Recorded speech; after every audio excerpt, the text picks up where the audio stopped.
Oi pessoal, bom dia. Bom dia.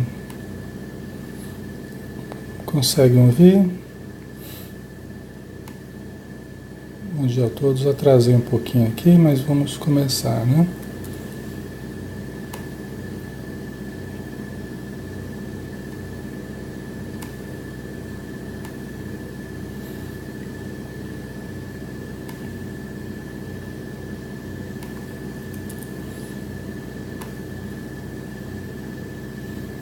Bom dia, pessoal.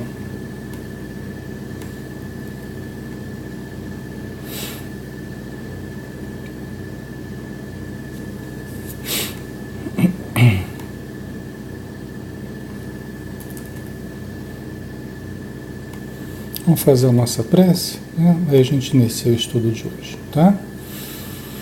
Vamos então convidar a todos para juntos elevarmos o pensamento, pedindo ao nosso Mestre Jesus que derrame sobre todos nós suas bênçãos, enviando também os seus espíritos, os espíritos amigos que vêm nos amparar, que vêm nos proteger e nos induzir ao bem.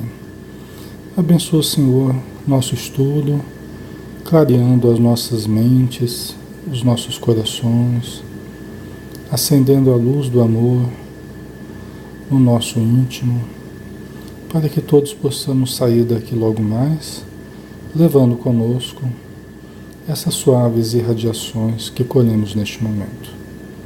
Abençoa os necessitados do plano espiritual, dando a cada um deles conforme suas necessidades, a cada um conforme suas obras, como tu mesmo nos ensinaste, Senhor. E que onde estivessem reunidas duas ou mais pessoas em torno de teu nome, que ali estarias entre elas. Muito obrigado por tudo, Senhor. Seja conosco, hoje e sempre. Que assim seja. Bom dia, pessoal. Vamos lá? Sejam todos bem-vindos. Vamos dar continuidade a... Nós estamos falando das pessoas, né, da reunião mediúnica. Estamos falando dos desencarnados, né? O capítulo é as pessoas, é o capítulo 2, né? Aí tem um item que é os desencarnados, né?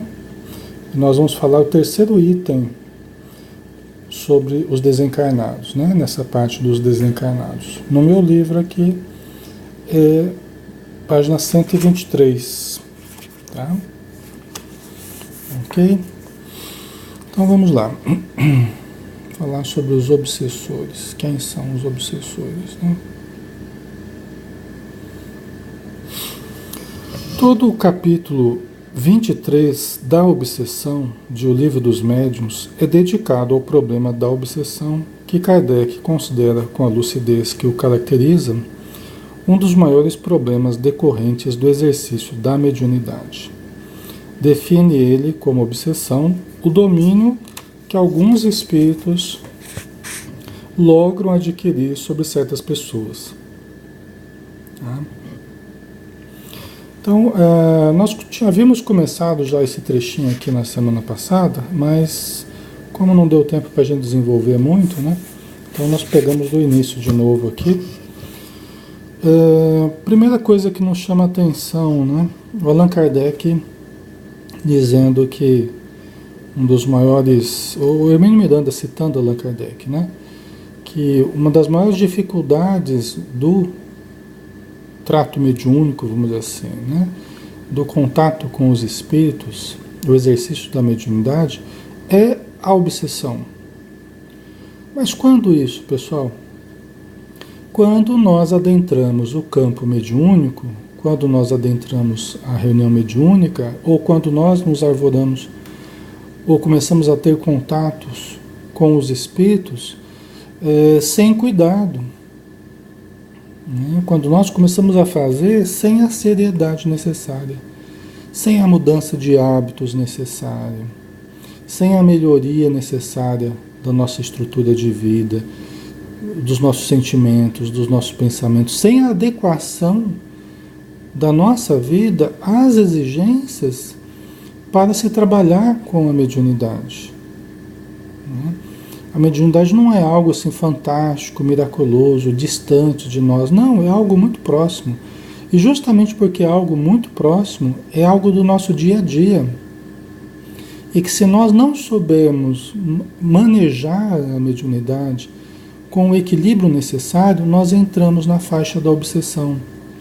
E como os médiuns que trabalham sistematicamente, atendendo espíritos altamente necessitados, se o médium não se cuida, se o médium não se prepara, se o médium não se evangeliza, ele, nesse contato com os necessitados do plano espiritual, acaba havendo uma certa identificação de fluidos, identificação de pensamentos, identificação de sentimentos, identificação de hábitos.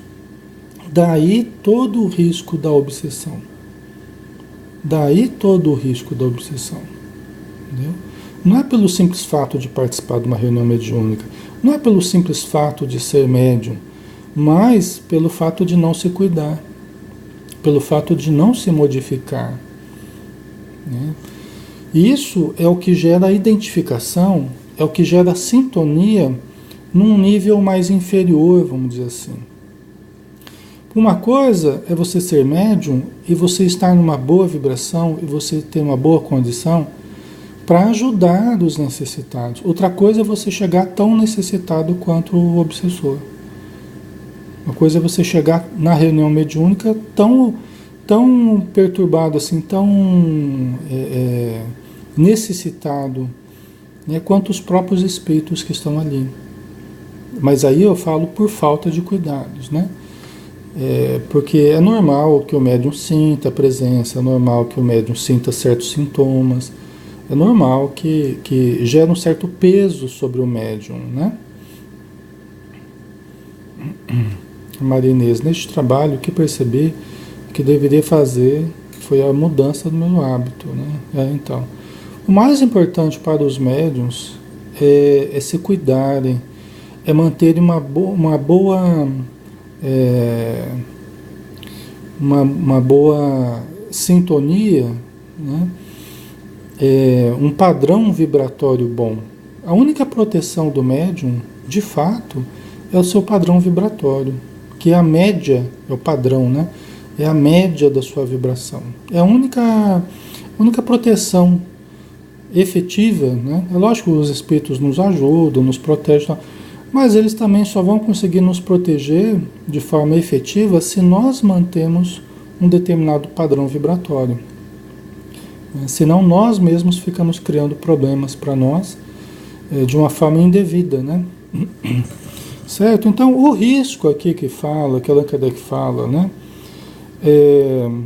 No exercício da mediunidade é em função dessa questão de hábitos, de pendores, de estrutura de vida que nós precisamos melhorar, pessoal.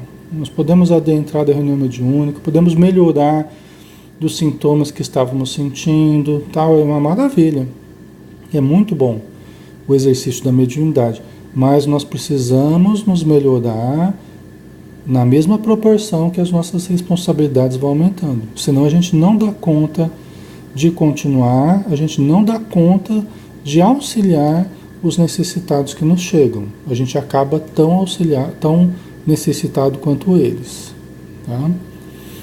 A oração, a Andresa colocou, sim, oração, meditação, leitura elevada, estudo constante, tá? Caridade, pensamento positivo, tá? Tudo isso é importante. Não é só uma coisa ou outra, tudo isso é importante, tá?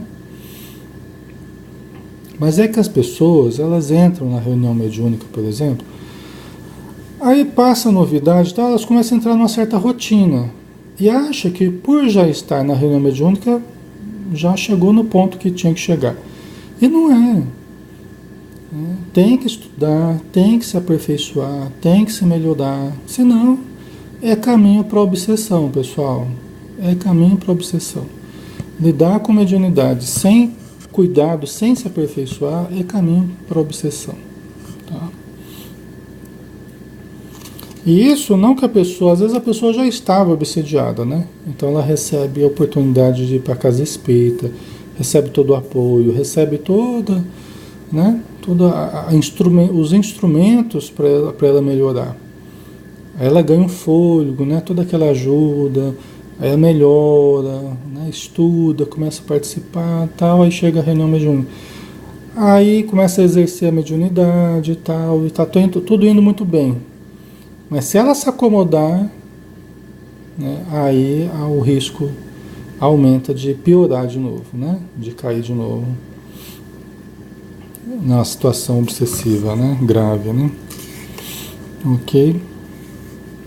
Então, definir ele como obsessão, o domínio que alguns espíritos logram adquirir sobre certas pessoas.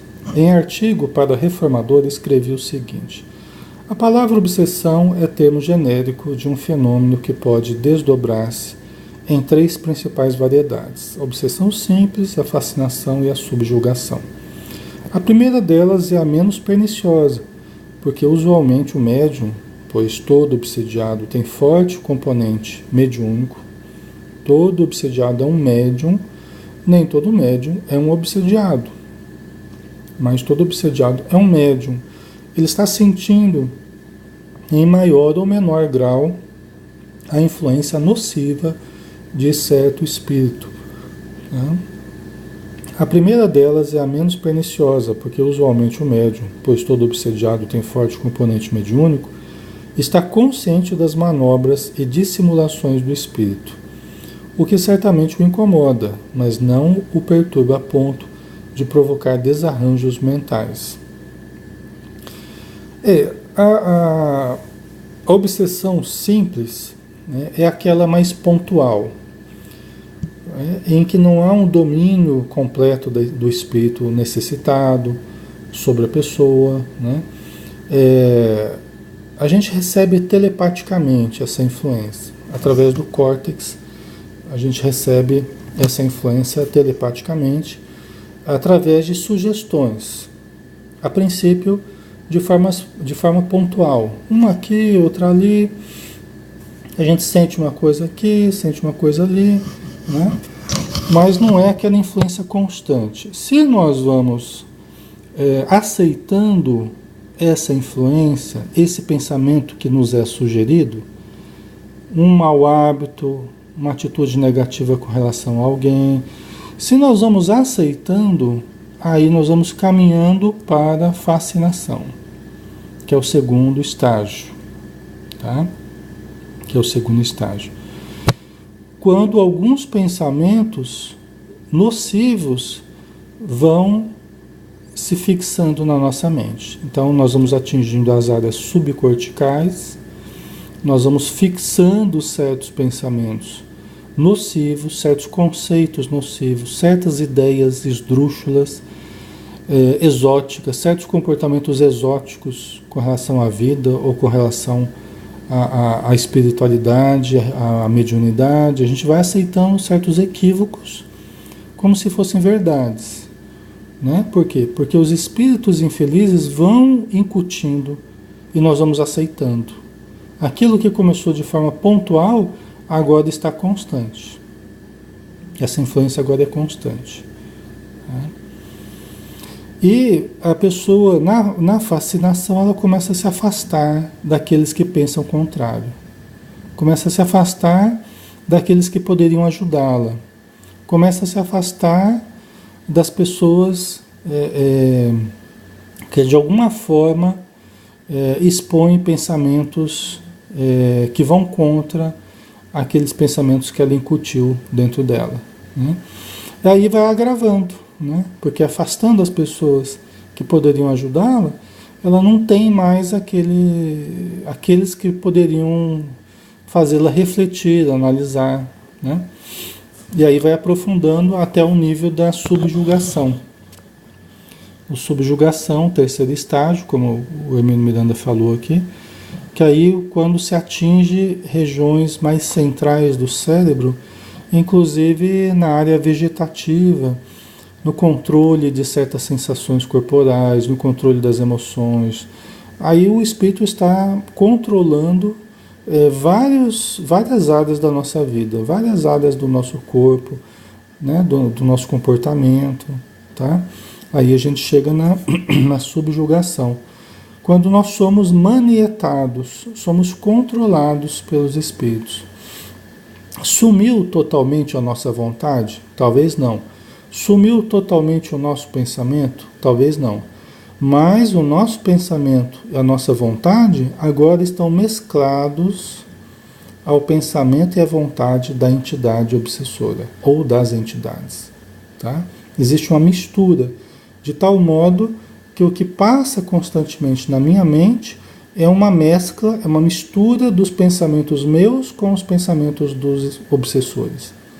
O que passa pelo sentimento, pelo meu sentimento, é uma mistura do meu sentimento com os sentimentos dos obsessores.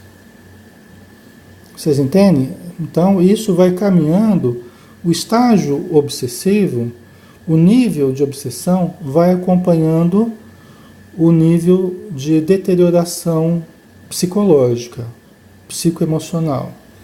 Então, você tem problemas, junto com a obsessão, surgindo no campo psicológico, sendo catalogados aí como as neuroses e caminhando para as psicoses, junto com a subjugação.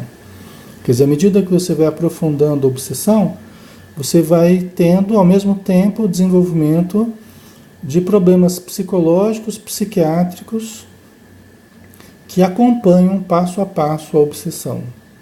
Quanto mais obsediado você está, mais problemas psicológicos, psiquiátricos você vai ter, tá?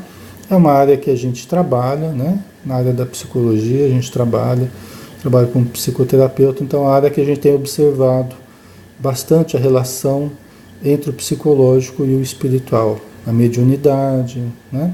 A influência, é uma área que a gente tem trabalhado há muito tempo, tá? Certo, pessoal?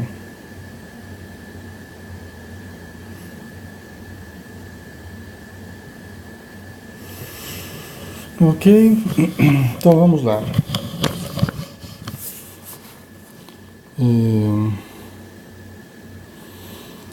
No começo, né, pessoal, só colocando abrindo parênteses aqui, no começo a pessoa está mais consciente na vida dela, né, a pessoa que está sofrendo influência, ela está mais ela, né, depois começa a ser mais a presença do obsessor dentro dela, né. Quando a pessoa é mais consciente das coisas espirituais, ela se cuida mais. Então ela pode até perceber que ela está sofrendo influências e que estão usando ela para certos comportamentos inadequados, certos pensamentos equivocados, mas ela luta contra isso, tá? Principalmente no primeiro nível de obsessão simples. Na fascinação, essa influência já aumenta e muitas vezes ela aceita, né? Por isso, inclusive, que entrou na fascinação. Então ela acha que sabe das coisas, mas ela não está sabendo, ela está sendo enganada. Tá? Muitas pessoas entram em comportamentos polêmicos, em discussões, tal, né? E não sabem que elas acham que estão certas, mas no fundo elas estão sendo envolvidas, tá? Elas estão sendo envolvidas.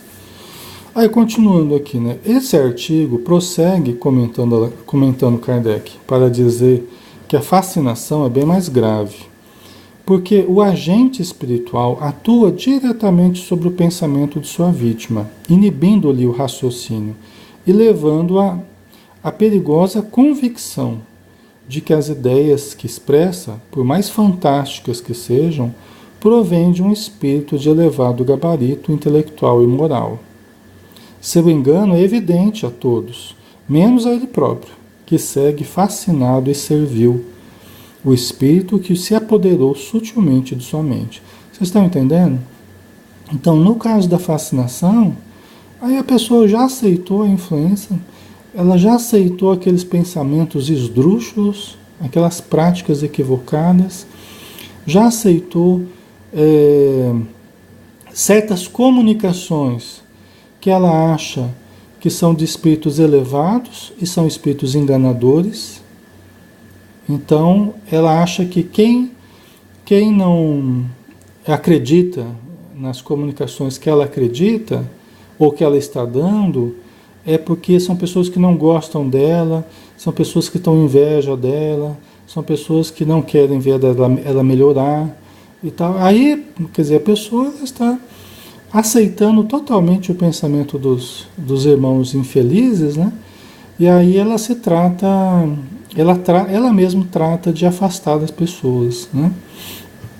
E fugir daquilo que poderia ajudá-la, né? Por quê? Porque o espírito infeliz, ele vai agindo ardilosamente, né? Ele vai agindo ardilosamente.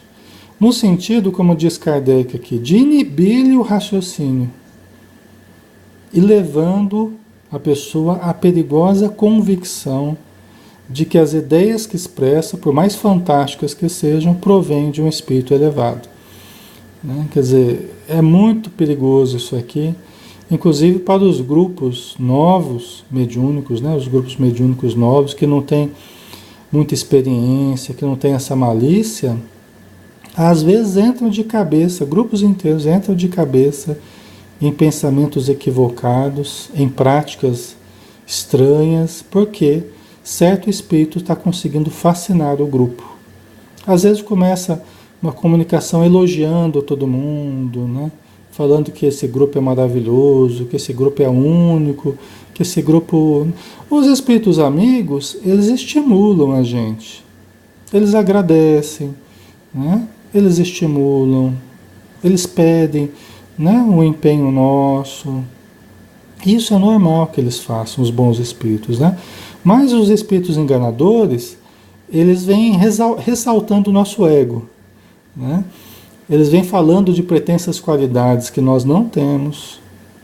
Eles vêm estimulando a nossa vaidade, né? Aí eles vão conseguindo manipular as pessoas que aceitam, né? Então eles chegam adoçando os nossos ouvidos, né? E daqui a pouco estão nos controlando. E aí começam a passar ideias bastante equivocadas, né? Comunicações falsas, né?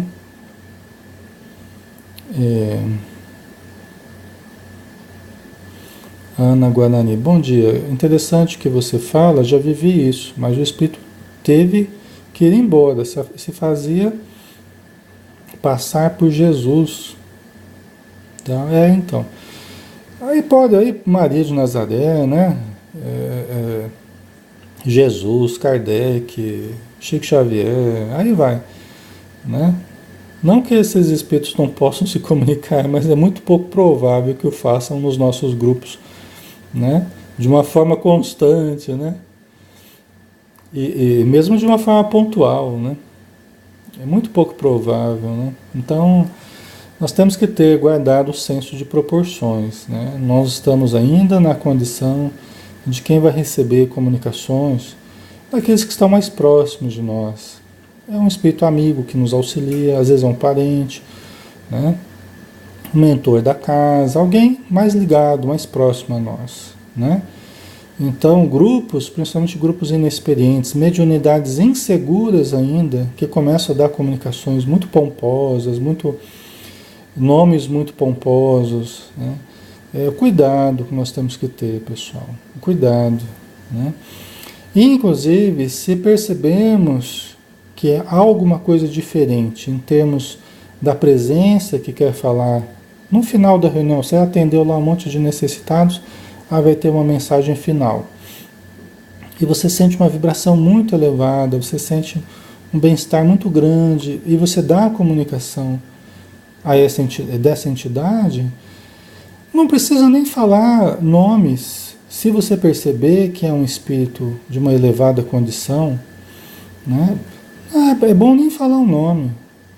É bom nem dar elementos de identificação. As pessoas podem até querer identificar, parecer fulano, não sei, não vi. O importante é a mensagem que foi dada. Né? Por quê? Porque tem pessoas muito dadas à fascinação, que às vezes o fato de você, pode até ser legítima a comunicação, de um espírito de uma condição muito boa e tal, né? Só que, só o fato de se falar o nome do espírito, tem muita gente que já fica fascinada, né? Então, assim, é muito complicado isso, né? E por que nós usarmos esses nomes conhecidos? Por quê? O importante é o conteúdo. Então, deixemos que as pessoas analisem o conteúdo. E o cuidado de não ficar colocando na internet qualquer comunicação que se receba, né? Vamos passar pelo crivo da razão, vamos analisar, né? Então é um cuidado que a gente tem que ter. Até para não cair no ridículo, né? Em certas situações, por não termos analisado de uma forma correta o conteúdo de certas comunicações, né?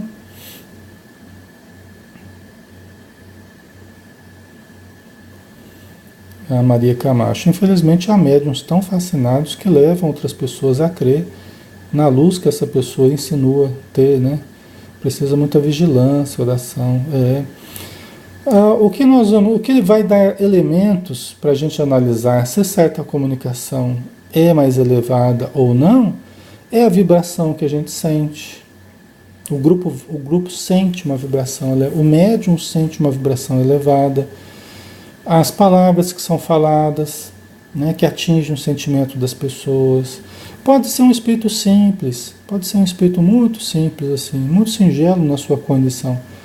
Mas ele pode falar uma coisa muito legal, pode colocar de uma forma muito boa, muito apropriada. Não é uma comunicação super elevada, mas é uma comunicação de um espírito amigo, né, que está tentando ajudar, né? Oi, voltou, deu uma paradinha, mas acho que voltou, né? Então, não importa, na verdade, essa questão do nome, quem que está falando, não importa, né?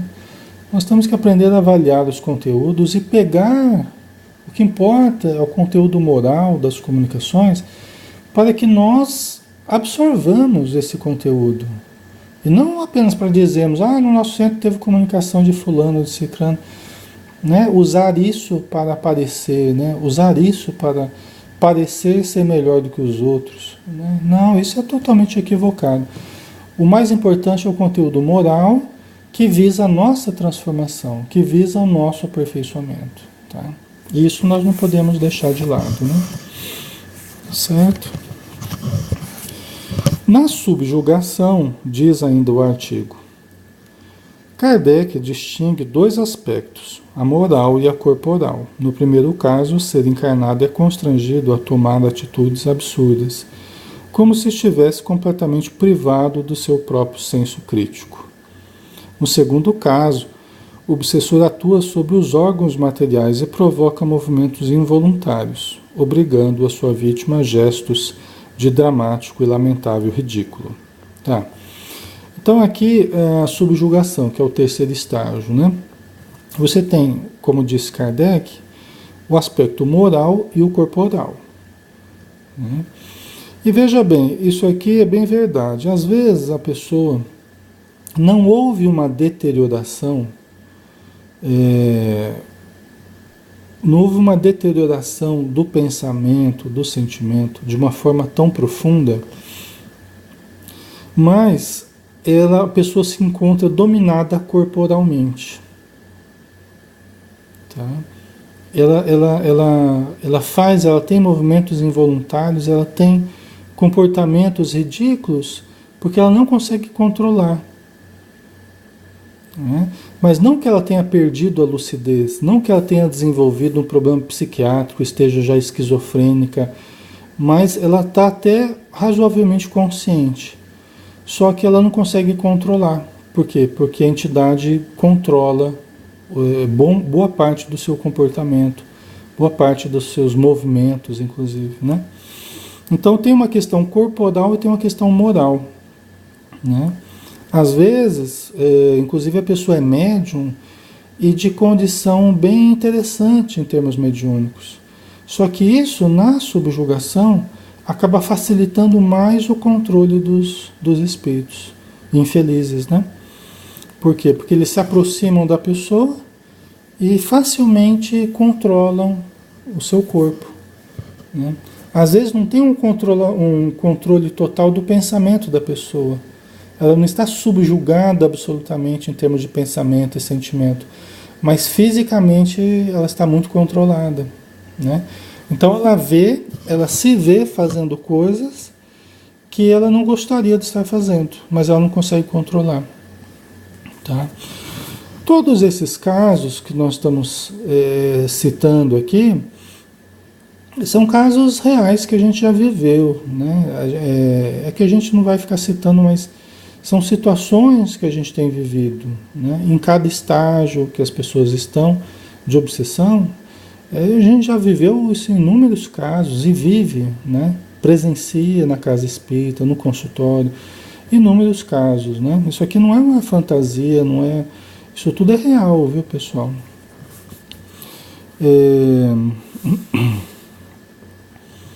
Deixa eu ver aqui. Acha, por isso, o codificador que o termo subjugação é mais apropriado do que possessão, de uso mais antigo. Nessa linha de raciocínio, portanto, o que conhecemos por possessão não seria senão um caso grave e extremo de obsessão, né? A possessão ficou muito associada ao demônio, a pessoa está possuída pelo demônio e tal. Mas é a subjugação, né? São casos graves em que há esse controle dos espíritos. Um controle maior ou menor no nível físico e um controle maior ou menor no nível moral, no nível mental, emocional. Tá? Mas todos, no caso da subjugação, estão sob um certo domínio mais profundo, né? A entidade está dominando a pessoa mais profundamente. Geralmente isso ocorre devido a quê? Devido a questões do passado em que aquela pessoa que está obsediada, ela cometeu deslizes graves, se envolveu em crimes, né? Teve uma queda moral muito profunda, prejudicou fisicamente pessoas, torturou, né? É uma pessoa que se comprometeu no passado. Então ela vem com a consciência de culpa, por isso que ela aceita a influência. Existe uma ascendência do cobrador sobre o devedor, pela consciência de culpa. Então aceita a influência. E muitas vezes a pessoa não tem recursos. Ela não tem hábito de orar, não tinha hábito de orar, não tinha hábito de leituras elevadas, não tinha, né, não frequentava uma casa espírita, não tomava passe, não fazia evangelho no lar. Aí você vai ver uma série de coisas que a pessoa não fazia, né? E aí a influência foi pegando a pessoa desarmada, com consciência de culpa, no inconsciente ela se sente culpada devido ao passado de erros, sofre uma pressão no presente de entidades perversas e não tem instrumentos para vencer, né? Por isso que aí entra a casa espírita, aí entra a evangelização da pessoa, aplicar passe na pessoa, ajudar fazendo evangelho no lar da pessoa. Isso tudo vai ajudando a sanear a vida da pessoa, né, do obsediado, vai ajudando a sanear. A gente vai dando informações para que ela, devagarzinho, ela se cuidando dos pensamentos, cuidando dos sentimentos, né? Então aí ela começa a combater aquela influência nociva. Antes ela aceitava a influência. Agora que ela está assistindo palestra, agora que ela está começando a ler alguma coisa, ela está combatendo essa influência. Ela sente ainda, mas ela já está combatendo. É assim que vai saindo da obsessão. É assim que vai saindo desses níveis aí de influência espiritual. Só que é um processo gradual. Não é de uma hora para outra, né, pessoal? Por isso que nas casas espíritas, nós vamos dar uma paradinha aqui. Por isso que nas casas espíritas e nos estudos espíritas, a gente aprende esses recursos que a gente pode utilizar, não somente para tratar, mas para prevenir também da obsessão. É um trabalho de tratamento e prevenção ao mesmo tempo. São medidas profiláticas, né?